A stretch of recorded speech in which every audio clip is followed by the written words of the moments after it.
Кийинки кезекте Нура Шоп сурооңузду бериңиз. Андан кийин Замирбек даярдаңыз.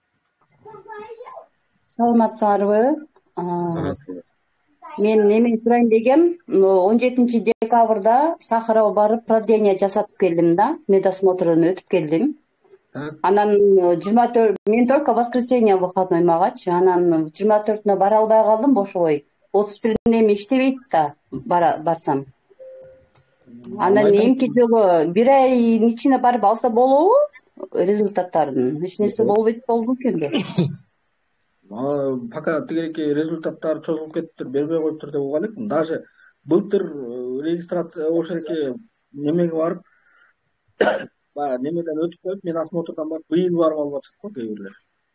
Анда архивге түшүп калат окшойт анда, Негизи Мен да көп тааныштарыман угуп атам да, барып тапшырып коюшат экен да, албагандары көп экен барып.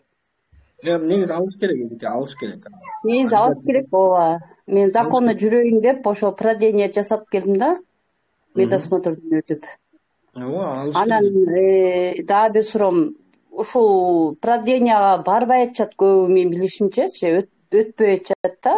Эч нерсе болбойт депчи. Мен жана регистрациям, мен да Кыргызстандан жаңы келдим да, эми регистрациям продление алыш үчүн ошо Сахарованын карточкасын сурайт да. Ошон үчүн мен декабрда бүтөт, былтыр декабрда өткөн, быйыл декабрда бүтөт. Ошого өтүп келдим. Ушу регистрация үчүн. Анан көптөрү эме өтпөй атышат.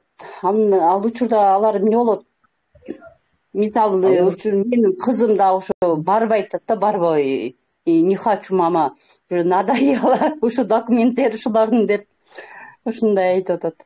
Эме мен дагы бир жолу айттым, жана медосмотр өтпөгөндө пока санкция башталды элек да, баягы.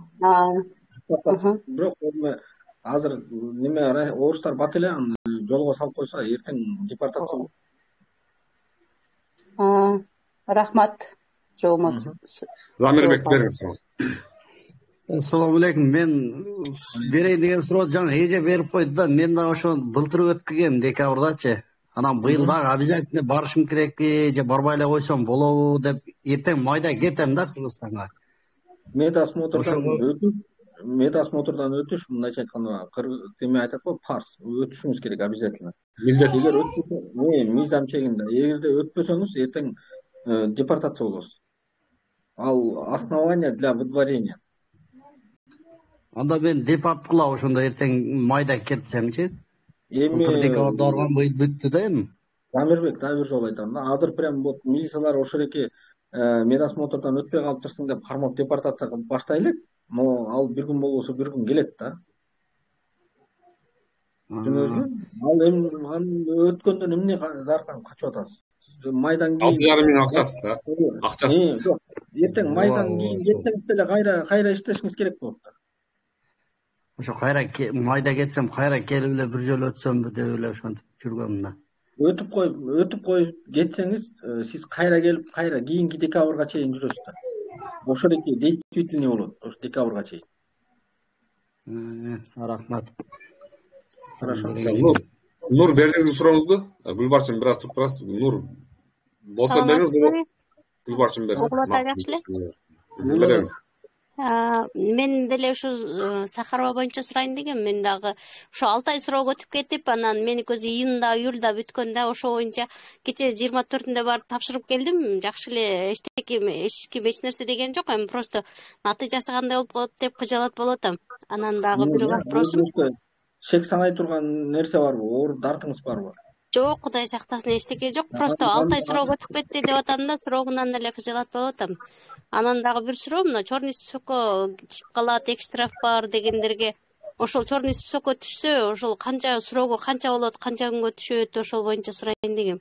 Мен да бир иним бар болчу, анан ал ошол регистрациясы базадан чыкпай калып, бир жылга жакын жүргөн да, ал эч ким текшерген эмес да, анычы ал полицияга түшпөй, анан акча берип чыгып жүрүп, ошентип качып жүрө берген. Анан бир жылга жакын иштеп кетип атканда ошо аэропорттон эме басып коюптур да, агачы черный списокко кирдиң дептир.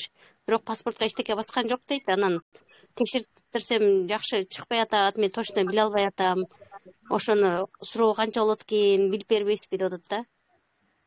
Эжеке черный списоктон мисалы үчүн Россия Федерациясынын 114 федеральный закон деген закон бар. Ошол экен 26-27 статьялары, ошол эки жанагы черный списокто тескеген статьялар да. Ошол экен ар биринде 14-15 подпункт бар. Да? Мисалы үчүн жанагы эки жолу тигиреки штраф алса, анан регистрациясы жок, баланча күн жүрсө, анан штрафын төлөбөсө деген. То есть подпункттар аябай көп да. Ошого жараша сроктор да ар башка. Түшүнөбүзбү? Так что мен аны кайсы статья менен түшкөнүн гана көрүп туруп, анан айта алам баланча жылга түшүптүр депчи. Түшүнөбүзбү?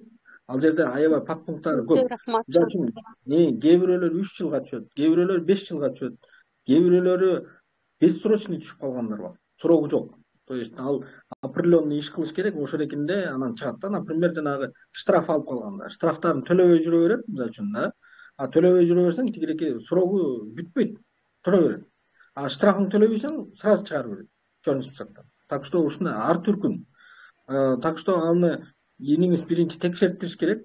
Өзүн базадан текшертирсе, анан ошол экенде статьясын көрүп туруп анан айта алабыз. Ошо мен дагы былтыр ошо Сахаровдон өткөн боюнча бир жыл эч ким деле текшерген жок, анан быйыл деле өтпөй койсок боло берет да деп мен 6 ай убакыт өтүп кетти да. Ошого алсам деле эч ким текшербей калса, вдруг бекер эле акча расход кылат экенбиз деген ойдо жүргөм да. Эми азыр деле алсак аны текшеребиз, текшербейби, ошону неме кылып атам. Сахарованын карточкасы сиз регистрацияны узартаар да керек болуп атпайбы? Ансыз узартпай атат да. Мен ушул өзүм жашаган квартирага хозяинибиз коюп берет, анан бирок ал жөнүндө вообще сураган жок да. Же жолдо, же жумушта, же ошо регистрациясы сураган жок. Жөн эле хозяин өзү келип эле квартирага коюп берип коюп, анан кечегинде узартып коюп кетти, ошентип эле жөн эле жүрөбүз да. Ошо карточкасы бар бирок. Узартаарда уже федеральный миграционный службадан сурап атат. Неме зеленый карточканы. Булар мен ойлоп атам, Мирлан байке. Чыктыгы элекми, кирди чыкты кылып келгенден кийин сурат болуш керек да. Мен 2 жыл болуп атат да, уже кирип барып келе элем. Жок, эжеке кирди чыкты деген мисалы үчүн суроо жок. Ал эгерде сиз ошо регистрацияңызды, трудовой договоруңуз действительный болсо, 10 жыл бою чыкпай койсоңуз деле болот эжеке. Түшүнөбүзбү? Жылда узартып эле жүрө бересиз. Аны жанагы федеральный миграционный служба ошо узартаарда текшерип, анан базасынан деле текшерип коет ал. Немеден медосмотрдон өткөнбү, өтпөгөнбү депчи. Ошондо эле чыгат да. Рахмат чоң. Мирлан байке, ушул неме боюнча мага да көпчүлүк айтып атышат да, мен хозяиным. Булар жанагы биз эгер азиаттар барсак, мындай внешностьтарды карап туруп анан кийин сурап атышабы деп ой кетип атат да. Себеби көбүнчөсү мына хозяин или там бир жердин директорлори барып кылып беришет экен да, кээ бир жумушчуларгачы биздин мекендештерге. Анан алардан сурабайт экен да. Алардан сурабай эле жасап койгондор бар экен. Себеби именно по неме норма боюнча жанагы списокто пока закондо неме не числится дейт. Бирок буларга айткан ОЗК жагынан мындай команда беришкен жөн эле, чтобы операторлар обязаны у них требовать это, потому что, наверное, был приказ сверху, да, свыше. Возможно, ошондой болгонду ойлоп атам да. Ошон үчүн сурабай көп узартып атышат да, ошондой эмелер болуп атат да азырчы. Ошо кошуп айтпайын деген. Мен чын айтайын, баягы бул норма закондор жаңы чыкты да. Анан көпчүлүгү азыр тескөөгө салына элек. Мисалы үчүн эгер регистрация деле жаңы чыкканда биз кээ бирөөлөр регистрацияны сатып алып эле кылып коюшчу, эч ким текшерчү эмес, билчү эмес, билесиз да. Азыр бара-бара баардыгын базага салып калдык. Аны дагы бара-бара бир күндө жөнгө салып тескеп коюп атат. Ооба. Нур, бериңиз сурооңузду.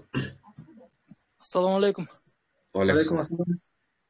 Менин суроом, регистрация чыга элек туруп, Сахаровадан медосмотрдан өтсө болобу? Негизи Кыргыз Республикасынын граждандарына тигиреки регистрациясы сразу эле 1 жылга узартылсын деген дагы норма бар негизичи бизде. Бирок бурекинин баардыгын жанагы федеральный миграционный службанын кызматкерлери сактабай атат да.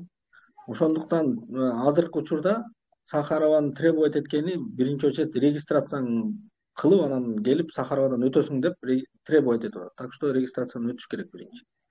Регистрация тапшырып койгонбуз, азыр ответ жок болуп атат да, баягы эмеден, госуслугадан. Ошо эртең жаңы жылга чейин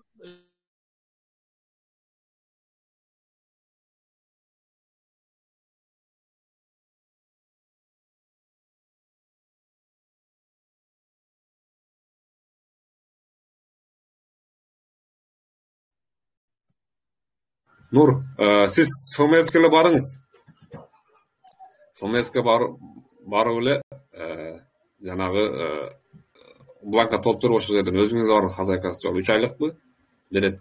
3 айлык. Берет, барыңыз. Азыр мага угулбай калды да, башкадан айтасызбы? Азыр сөзүңүз жакшы угулбай калды. Кыскасы, келип атышат го азырчы. Сиз Кыргызстандан келип тапшырганыңыздан кийин 1 айдан кийин келип атат. 1 айдын ичинде регистрация кылышыңыз керек. Келгенден кийин госуслугадан тапшыргандан кийин заявка, эгер 48 сааттын ичинде, 2 сутканын ичинде келбесе, силер өзүңүздөр бара бериңиздер. Хозяин жок эле. Желательно бланканы алып, хозяиндыкыңар колду койдуруп, өзүнө толтуруп алып барсаңыз, анда идеально болот. Сизге суроо болбойт акчачы, окошкодо. Ал именно ошо жазып коюптур жанагы ФМСке, өзүм барбадым мен. Ошо чыкпай аткандарга дептир 2 окошко бөлүп коюптур. Биздин райондо 2 окошко бар экен. Ошол бирөөсүнө бардым мен. Анан ошо кыздар айтты, печать басып. Эми ал жерде жанагындай жакшылап сүйлөп, жакшы мына вежливыраак сөйлөшүш керек. Ана биздин кыргыздар же орусча жакшы айтпайт, же башка кылбайт. Күн деп коет экен, анан жанагылар жини келип эле чарчашат алар дагы. Се постоянно очередь. Анан грубить этишип кетип, урушуп кеткендер болот экен. Анан жок сага хозяиның менен кел деп коет экен, анан болду ушу мен кайра айтат экен.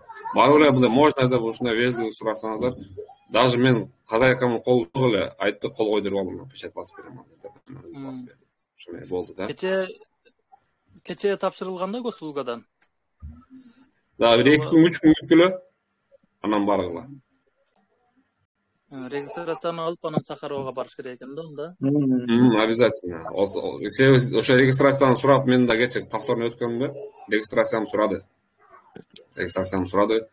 Анан жазып, ошо адрестер нерселерди жазып, анан зеленый картаны алып, дагы бир нерселерди вводить этти данныйларды чал жака. Мирлан Майк айтып аткан нерсе ошол да. Жана очередке коюп, браслет бергенде ошо зеленый картанын номерин жазып ал жаккачы. Ошондой мекендештер. Түшүнүктүү, рахмат. Да, суроо барбы? Колуңуздарды көтөрүңүздөр. Болду окшойт да бүгүнкү, как раз 10 мүнөт эртерээк аяктайт окшойт бүгүнчү.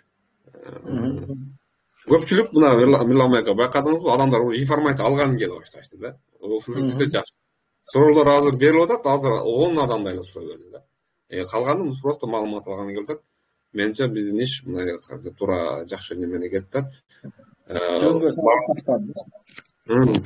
Барып бардыгы ушул закон боюнча өздөрүнө маалымат алышып, мен ойлойм, кийин ушу нарушать этпей калышат. Азыр кичине убакыт бар экен, ошо өз оюмду айтпайм, мына регистрация боюнча келгенде акчаны кызганбайлы туугандар. Азыркы оорабал болуп аткандан кийин жанагы частныйларга кылдырып атпайбы, сүйлөшүп, WhatsApp группаларда эжелердин группалары бар. Сураштырып, ошо квартирага эле койдургула, хотя бы 3 жылдык канча чистый кылып акчасын берип, 8 000 берип. Анан кийин ошол жерден да жанагы 3 айлыктарга берип атабыз биз. Кичине акчаны кысырып же тез бүтөт экен, анан трудовой договор менен болот экен тиги бу депчи. Анан кийин баягындай болуп атат да. Хотя бы 3 ай жумуш тапкычак да ошо 3 айда жакшы жүрсө, 3 айда эми акчага да кирип калабыз бардыгыбызчы. Андан кийин уже айлыкка кирип официальный жумушубуз болуп, же болбосо мына ГПХны биз түзүп берип атабыз азырчы. Азыр толтура албагандарга. ГПХнын бланкасын бекерлеп берип атабыз. Өзүңөр билсеңер, өзүңөр толтуруласаңар оңой эле алчы. Барып анда өзүң толтуруласың. Пока биз ушундай жардам берип неме кылып атабыз. Анан ушул акчаны аябай эле ушул чистый кылып ала бергиле, кеңири жүрөсүңөр. Анда нерде 2-4-6 мекендешисин сураса ушул жооп берип койла. Андан кийин жыйынтайбыз. Сурооңузду бериңиз.